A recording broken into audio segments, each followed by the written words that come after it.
It's Derek. We're out here with Fred Neuville. He's got a castaway pan there. One piece of steel. Look at that pan. That is a nice pan. Hi, I'm Janet or Ashley. We got Janet or Ashley and Michaela out here. And then Sam, you've seen Sam I'm here. before. Hi, guys. On the boat. And now we're going to be doing another Lowcountry favorite fish. We're going to be doing sheepshead. Sheepshead is a very meaty, mild, white fish, but with a distinct flavor profile because what it feeds on are barnacles around docks and things. These are all the ingredients that we're going to be using. We're going to do sheepshead Veracruz style. So the Veracruz is it's a Mexican, Spanish influenced dish that is generally used with snapper, but we're going to do it with sheepshead.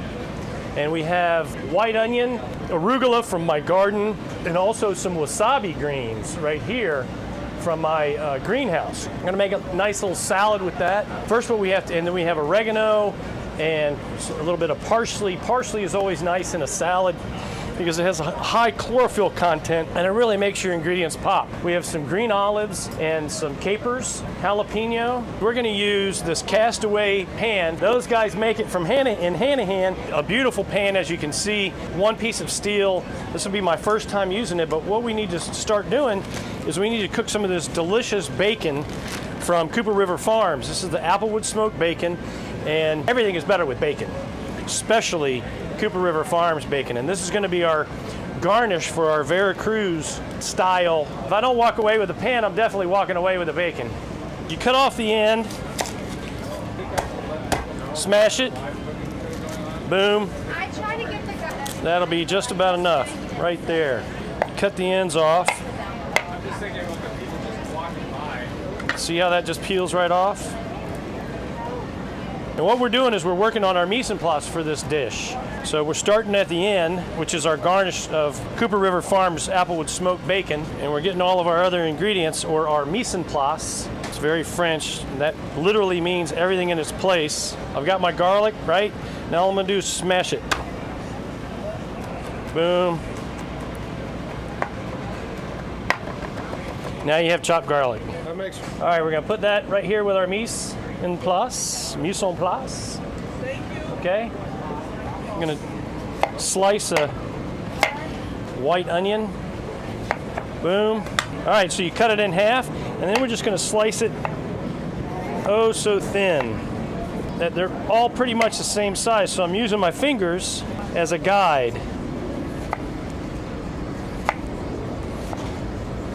Just like that. Oh man, I can smell that bacon. That smells delicious. Gonna set that right here. All right, now we're gonna cut up our tomatoes and our jalapeno. You're just gonna cut the cherry tomatoes in half. All right, put those right over here. Jalapenos, any kind of spicy pepper. You wanna make sure that you're wearing gloves. All the heat is pretty much in the seeds. Cut the top off, flatten it out, and then just cut the seeds out. Now I've made salsas with seeds and without seeds. And what happens is if you make them with seeds, the salsa or sauce intensifies in heat as time goes on. So it actually gets hotter. We're just gonna slice these guys like this. Put these over here. And chop up a little oregano. You don't need a whole lot of fresh oregano. It's very powerful. You don't want to cover up the flavor of the fish. The oregano is just an accent for all the vegetables. Mexican oregano actually is stronger in flavor. Basically the same flavor profile, but it's just stronger in flavor. I actually have Mexican oregano has, see how this is all green? And you see the size of the leaf? Well, Mexican oregano is 5 times, if not 10 times bigger, the leaf. And if you break the stem, I actually have one growing in my greenhouse. You break the stem, you notice there's no moisture coming out. No, I don't want to say pus, but pus coming out, right? Yeah, that doesn't sound appetizing. No, that doesn't sound very appetizing. If you break a Mexican oregano, then liquid comes out of it. And the leaf is 10 times as big, and it also has white around the edges. So it's a beautiful plant, and it tastes wonderful. Okay, so these are our greens for our salad. I'm gonna just clean these real quick. These are wasabi greens, and I'm just gonna strip it, and we're also gonna use the flower. The flower is absolutely delicious. We don't want the stems, we just want the greens and the flower, just like so. And then this is arugula from my garden that I picked this morning. Greens a la Fred. We just don't want the big stems. Okay, so we got our salad greens ready. Now what we're gonna do is we're gonna make our vinaigrette for the salad. So we're gonna have a pan-seared sheep's head with arugula greens and wasabi greens tossed in a little red wine vinaigrette, and then with all of this mise en place, all of these vegetables. So red wine vinaigrette, very simple sauce to make, or dressing, and it's very versatile. So this vinaigrette you can make into anything. I mean, you can puree some herbs and add, make an herb vinaigrette, make a thyme vinaigrette. You can use it as a marinade. So this is an emulsified vinaigrette. So I'm going to use some Dijon mustard. Our garnish is nice and crispy. There we go. Now, in order to create an emulsion, maintain an emulsified vinaigrette, you have a little mustard and you have to have a little acid. This is red wine vinegar. Okay? So I'm just mixing this in. I'm going to alternate oil and red wine vinegar. So the bacon not only serves as a flavoring agent for that salad, but it also adds a little texture, a little crispiness, because we might use that. That's good flavor right there. I have a little bit of acid or the red wine vinegar. Now I'm going to add a little oil. Just drizzle that in there to create your emulsion. Start off real slow, and you can see how that's getting thick. Now if I were to continue just to add oil, it would eventually get too tight and then break. So I'm going to alternate oil and vinegar. So you're making it thick, and then you're thinning it down. You're making it thick, and then you're thinning it down.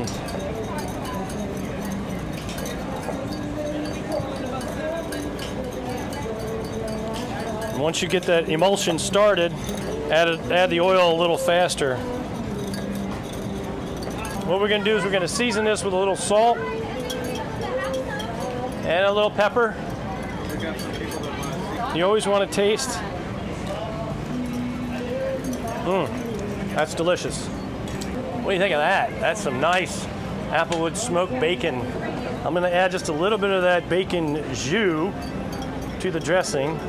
Why not? For flavor. We're going to pour that in our little container for use at a later date. You always want a nice hot pan. Now we're going to fillet our sheep's head, and I'm going to use a boning knife to do that with. Okay, so this is what a sheep's head looks like.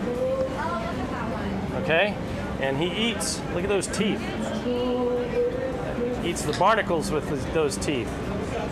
Now when you purchase your fish, there's a couple things that you want to look for. If it has the head on, you want to look at the eyes and the gills. Now this doesn't have any gills, so I can't show you that.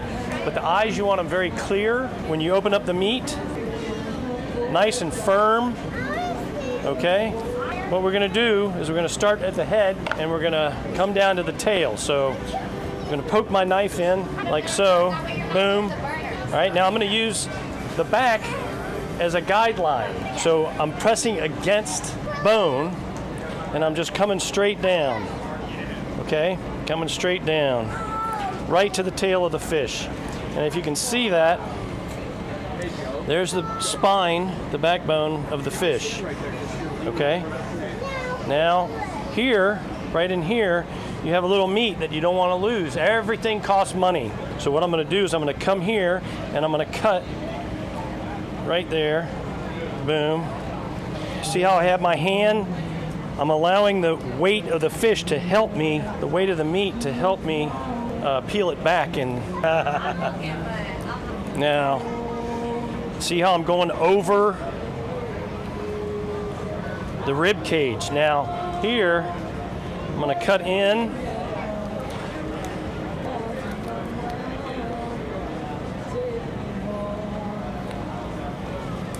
There you go. And there you have it. Nice fillet. Cut those bones out.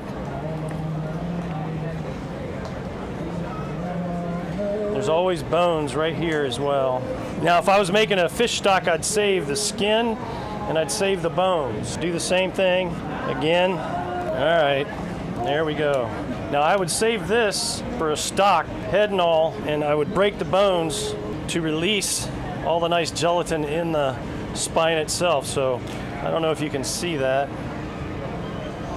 but that is all flavor right there. And it helps make the stock gelatinous. Super nice. The skin you can use in a stock, or you can crisp it up in a pan with the fish itself. Sheep's head skin tends to be a little tough though, so I wouldn't necessarily want to eat it, but some people do. When you skin it, you always start with the tail end. Hold it tight, and the skin will stick to the cutting board. And then I just work my way down.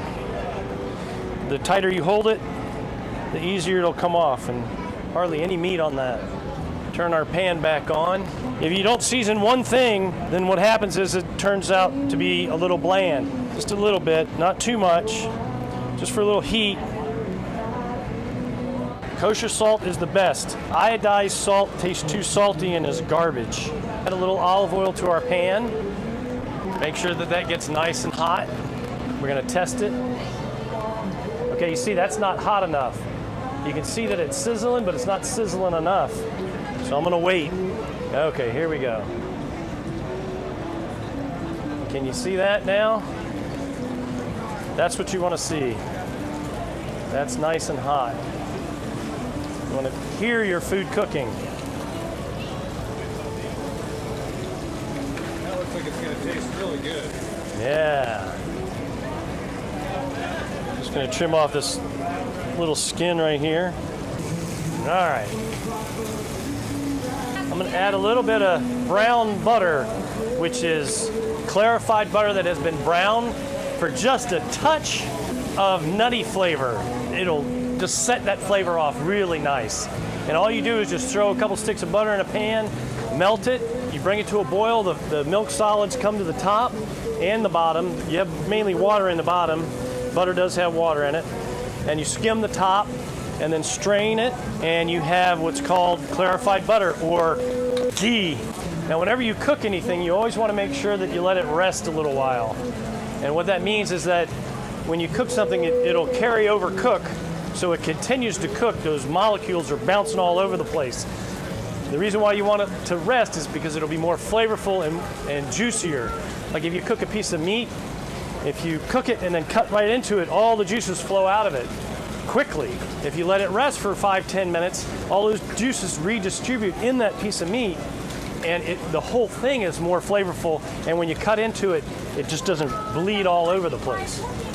How are y'all doing? How you doing? Doing great. We're cooking some sheep's head up, Veracruz style. Very nice. All right, I'm gonna add a little bit of ghee or clarified butter for a nutty flavor. Get that nice and hot. Okay. Seared skin side down.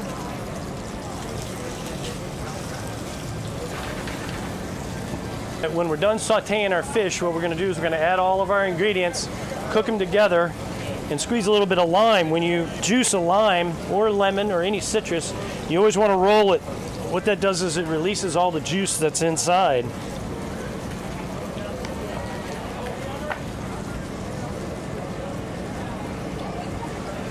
Opaque on the outside, around the edges. Okay, that means it's just about time to flip. This is a smaller, thinner piece. You can see how you can still flesh color opaque, but you can see the opaqueness through the pink flesh. So we're going to flip that. We're just going to go ahead and flip them all. Yeah, look at that. That's nice, huh? That's not quite done yet.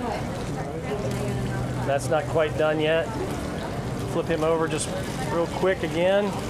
Now, if I were in a restaurant setting, I'd have flipped him the first time and just set him up. And by the time I'm ready to pick that fish up, the fish is done. These are two different types or two different sizes, right? Yeah. So you can always do like this, right? And if you don't see any flesh-colored meat, then you know it's done. Okay. Okay, and you see there's a little flesh-colored meat in the middle? Yeah. It'll be done by the time we're ready to eat. Okay. That's a good tip. Yeah, and so you see, he's almost done. Yeah. He'll be done by the time we're ready to eat. First thing I do whenever I go into a restaurant is I look at the kitchen floor. The kitchen floor's a mess, and pretty much everything's a mess. I go to the bathroom, and if the bathroom's clean, then you know you're okay. All right, so you see how opaque that's getting on the edges? You can see through the flesh where the opaque is. All right, we're gonna flip that. That's a nice piece right there. I was cooking scallops for a buddy of mine one time, and this young chef comes to me and says, "You need to turn your flame down." No, searing, you want it nice and hot. Sear that, get a nice color, because the color means flavor. It translates to flavor because you're caramelizing the natural sugars that's in that product, thus adding flavor. Yeah, well then I saw her cooking halibut, and I said, "You need to turn your flame up." And she said, "Why?" I said, "Well, look at it. You're cooking it all the way through on one side. That's not good. That means it's going to be dry." So also you touch it. If it's nice and firm, then you know it's almost done. Yes. See how that's not quite done yet. And that won't carry over, cook all the way through. We're gonna flip him once. Never do that. Don't press your meat. You're gonna squeeze all the juice out. Exactly. Right. All the flavor is going to go out of the fish, and it's going to be dry. All right, that's nice. That'll carry overcooked nicely. Now what we're going to do is we're going to add a little bit of this brown butter, give it a little nutty flavor. We're going to start adding our ingredients. So we have onion,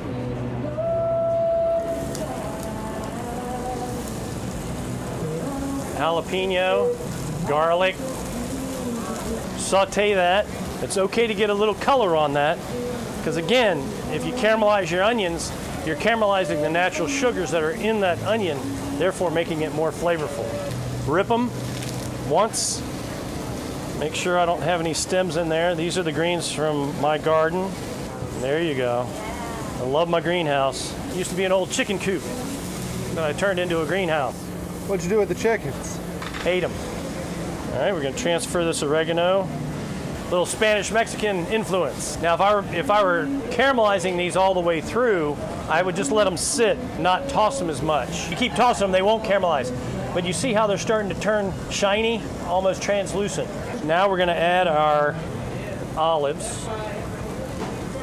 We're going to add our tomatoes. Save our oregano. A little bit of salt. Remember, you got olives and capers in there. You don't want to add too much salt. And you're also garnishing with bacon. So what we're going to do is we're going to just break this up like so. It's like bacon bits, but much, much better.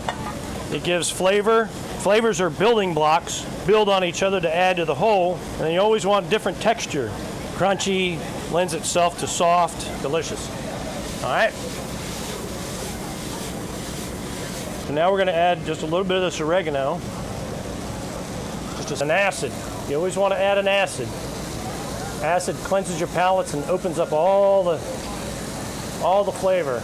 Turn it inside out because limes don't really have seeds. Squeeze, get it all out of there. You can smell that oregano.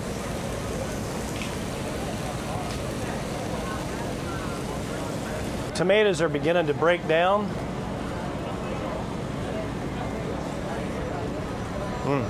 Boom. All right, so we're gonna just toss them one time. Put that, like so. What we're gonna do is we're gonna add a little bit of salt to our greens. You don't need much pepper because of the arugula. And this was our dressing that we made with a little bit of the red wine vinaigrette. And you just wanna lightly dress it and toss.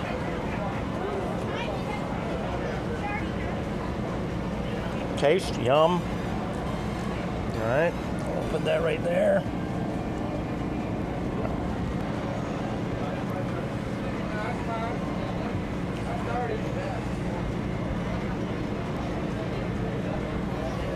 Shingle him on there like that. Take these jus, pour it right on top. Yum, that's flavor right there. The bacon, we're just gonna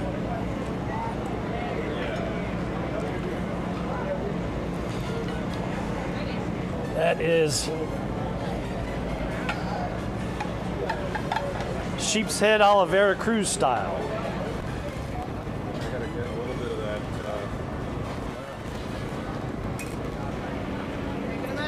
Oh, that is really good. Thanks again for hanging out with us. We are at the food boat at the boat show in North Charleston with Fred Neuville.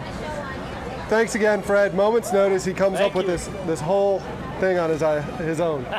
Text me yesterday, says, Derek, this is what I need you to get. And killed it.